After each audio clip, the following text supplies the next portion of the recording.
Hello, everyone. This is Tom Fox, backing with Ronnie Feldman for another episode of the award-winning Creativity and Compliance. Welcome back, Ronnie. Hey, good to be here. Good to see you, Tom. 40 days till opening day. And you have two of my wife's favorite Astros. She is not happy, and she has thrown her allegiance to the Chicago Cubs. Fantastic. We could use all the help. We did a bunch of trades with Houston this year, and I'm pretty excited about it. You got a great right fielder. So, Ronnie, we had some big news in the compliance realm about 10 days ago when the Trump administration announced they will no longer be enforcing the FCPA. One of the most propitious responses was a blog post by Hui Chen, perhaps a top commentator in compliance, who said, perhaps this is an opportunity for compliance, but we, the compliance community, are going to have to up our collective game. So I wanted to see if there's a way we could explore how the greater compliance community could up their game using some of the strategies, tactics, or even tools that you have advocated as long as you've been in the compliance realm and tools you've created at Learnings and Entertainment.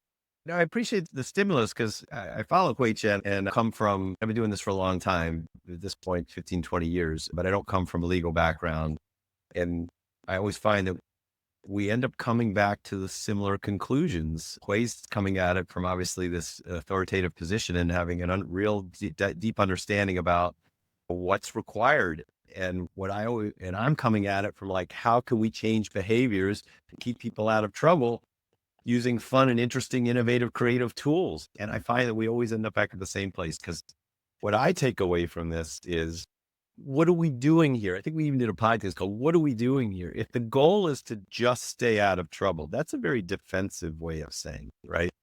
We just we're going to do this training because the law says that we have to. So don't care if it's good. We're just going to do the thing and show that we did the thing. And I would say, unfortunately, there are more programs that are closer to that, even if that's not their mindset, that are closer to that. They're doing a bare minimum, right? They're doing an annual e-learning that shows that you passed that test, but it's an open secret that it does not affect behaviors or stop problems from occurring at all. So what I read into this, and what Hui's saying, is we should be trying to be more efficient and effective at what we're doing. This is an opportunity to add value. We know that all the stats say that having a program that doesn't get into trouble, that where people are doing the right thing, not because someone's scaring the hell out of them, but because it's a better business model. These companies make more money. They're more efficient and effective. So I think she's right. The opportunity is here to completely reorient our programs. Not do the have to because you think you have to, because guess what? For a little while now, you may not have to. The reason you do it is the reason you can reorient your program around. Sorry, let me say it again. We have an opportunity to reorient our program around things that actually help people. And I believe we can do that in a way that is more efficient and effective. And to me, it's to flip everything on its head. So most programs start with that big annual training. All right, if I could start a program from scratch, I would not do that. But starting a program from scratch, the first thing I would do is orient everything around the support system of helpful people, policies, and resources, psychological safety, speak up culture. This is a place that does the right thing. We know that there are challenges at the time, but these are your resources. You can talk to these people. You can talk to this anonymous hotline, your leaders being trained on these things. Focus on speak up culture. That's a communication campaign to start. And if you want that communication campaign to get to people, it should be positive, interesting, helpful, because you don't want message fatigue. You want to say this over and over again. So train less, communicate more, and communicate more. It's cheaper. You don't have to track down all those completion rates. It's cheaper to communicate more. Now you got to be creative about it so that you can get access to those training channels. But we talk about commercials, short, simple commercials, promote a topic in an interesting way, and then they tell you where to go for help and support. So commercials about compliance, commercials about speaking up, commercials about different risk areas. measure click-through rates, measure access to policies. Then I would spend your training dollars on training leaders, short trainings for leaders on their additional responsibilities. Obviously, you want to make that fun and interesting. But again, that's real focused training and communications within the flow of business for leaders. Maybe there's already leadership development programs. And then you prepackage short, fun, interesting, snackable things for leaders to then deliver to other people. Notice through all of this, I haven't said do that big annual e-learning. All of those things that I just said are things that can be measured, tracked, get you integrated into the flow of business. And of course, I think the most important thing is that they're interesting, playful, positive, fun, sometimes humorous, interactive, gamified. All those things make it more effective, right? People remember, stands out, it gets noticed, gets other people to carry it forward. And last but not least, as I finish this little rant of my thoughts on this, is that sure, you may want to do that e-learning, but get that done efficiently as quickly as possible, make it really easy for people to do. And then you still have that additional measurement, but stop putting all your eggs in that basket. Stop putting all your money into that. It's the least effective thing that you're doing in your programs now. We often start there because it's the easiest thing to do and the easiest thing to measure. So again, maybe you still do it, but put your money into things that actually help people. It has to be more effective. It has to be. What do you think?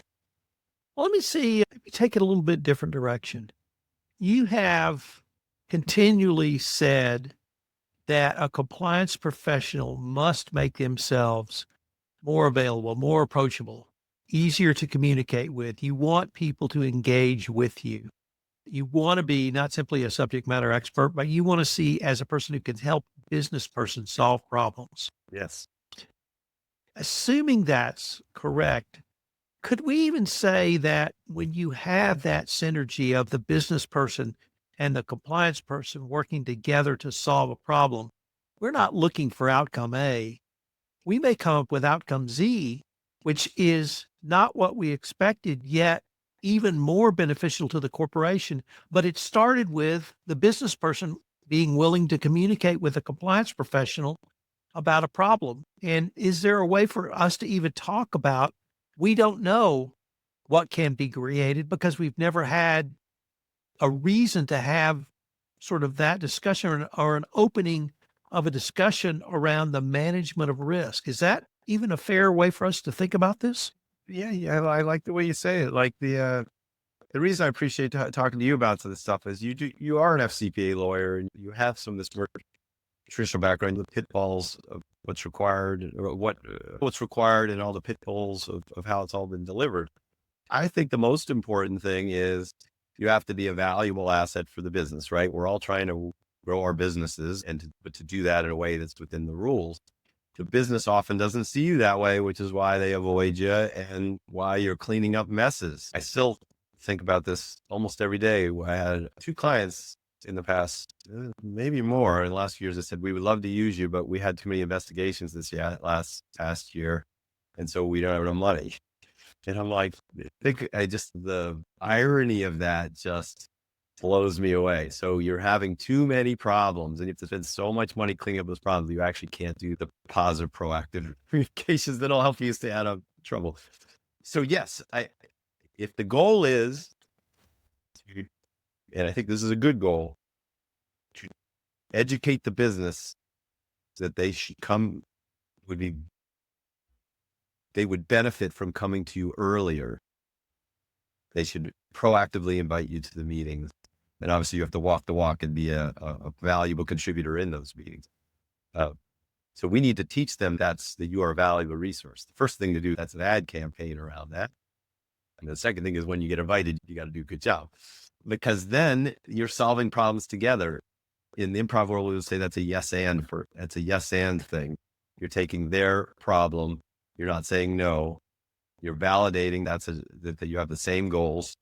You're adding information and then you're solving problems together. Let me pick up on a key word you use there, Ronnie, and that's proactive. You've mentioned it several times in other contexts in this podcast, and you talk about that a lot. How does the compliance professional make that shift to, oh my gosh, we've got an investigation. to really that proactive mindset to we're going to stop anything or we're going to educate on situations to prevent them from even becoming a situation. Yeah. And this gets tricky here, to be fair to people, because I know the pressures that people are under to show ROI and all that stuff. And a lot of what compliance is really difficult to show ROI because of it's hard. It's hard to connect. It's like ad campaigns out in the public, like you're doing all this advertising. Sometimes it's really hard to show. Did that ad cause you to call? Like sometimes it's hard to connect the dots, particularly when you're promoting a negative, the absence of something. You're promoting the absence of something. But having said that, we know that all of behavioral science and social science says that short, fun, and frequent is we've talked about a lot of learning theory, the forgetting curve and nudge learning, and all things about being provocative and fun are things that have longer memory recall and stand out and get noticed. All the social sciences and quite frankly, our everyday lives shows us that's how people learn and engage is when things are fun and interesting, short, fun, and interesting. So focusing around proactivity is simply the idea of the psychological safety. Sorry, let's back up a second. Psychological safety, which we talk a lot about on this podcast. That book was mostly about the fact that everyone's default is that they don't like to bring up bad news. The repercussion of not being proactive is that we know that people are not going to speak up when favor comes because they don't like to do it. The only way to get people to actually come forward and be part of the solution of calling out bad behavior and weeding out the baddie bads is you have to proactively, constantly tell them, this is a safe resource. This is a confidential resource. This is the kind of company we are. So it's not enough to do it every so often because we know that people, their default is they're not going to do it. So if you want to do things proactively, more frequently, more often, it better be interesting and positive or else you won't get access to those channels or people will tune you out. Sorry, I meandered there a little bit, but the idea about proactivity is important, but you can't just wish it. You gotta put that training and communication plan together and then do that extra step of making it interesting, and that will unlock it. Ronnie, we started this podcast off, or I did, by sort of citing to Hui Chen with her words that this is an opportunity for compliance professionals, but they have to up their game. We talked about upping their game, but I wanted to end by asking you, is there a way to communicate this really is an opportunity and that maybe compliance professionals have an opportunity to reintroduce themselves to the business unit? Is there something in your professional background which would help us understand this really is an opportunity? Yeah. Okay, 2 quick thoughts. I want to make sure I hit this one. Really, after talking to you about it, I think the biggest opportunity is some of these things may not be required anymore, right? So maybe that means less budget.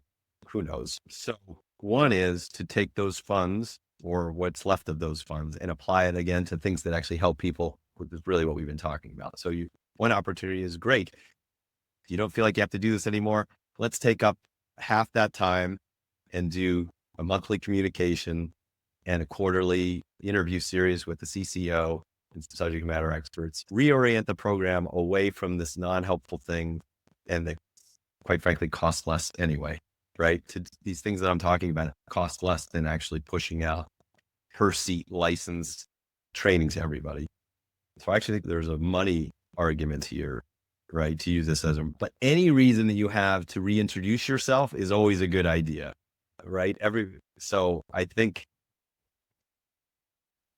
I always think about the business case. So what does the business want? They go, I just want to do my job. So the pitch is, yeah, we want to either get out in the field if you have the ability to do that and meet with you to sort of talk about this new environment. And when you're out there talking about it, you're like, hey, just come talk to us, right? You're introducing yourself as this resource. You can't do that in person. You certainly could do that through a podcast, through a video interview, talk show. We've been doing these Zoom style interview shows where we have a comedic actor interview a compliance officer as a fun way to kind of humanize them and get them to share their story. but you can do that on your own. The interview did with US Bank, they've been doing compliance ride share as one of their big things. So they just do that on their own. But yeah, get out there, whether it's virtually through Zoom, but your message should be, hey, the rules are changing. And guess what? Here's how we're going to do things now. Come talk to us. Come talk to us. Let's get out. Let's get in front of these problems. I promise you, we'll do everything we can to help you win business within the rules. It's a much more efficient way to do business. Or we're not, and it's helpful if you have something fun and interesting to share, which is where we come in at LED. We try and give you something fun and interesting to share because that makes you more fun and interesting. So yes, it is an opportunity. Take whatever opportunity you can to get out there, get your face out there, make you less scary, share more fun and interesting things. Move away from the rules because that's enforcement of the rules and more towards behaviors, right? Values and behaviors, which your company's promoting anyway. So tie to that, values and behaviors. And then your argument to the money people is it's more efficient and effective. That sounds like a great way for us to end this episode. Do you want to say goodbye to everybody, Ronnie? Hey, bye, everybody. Thanks for listening to my Amarins.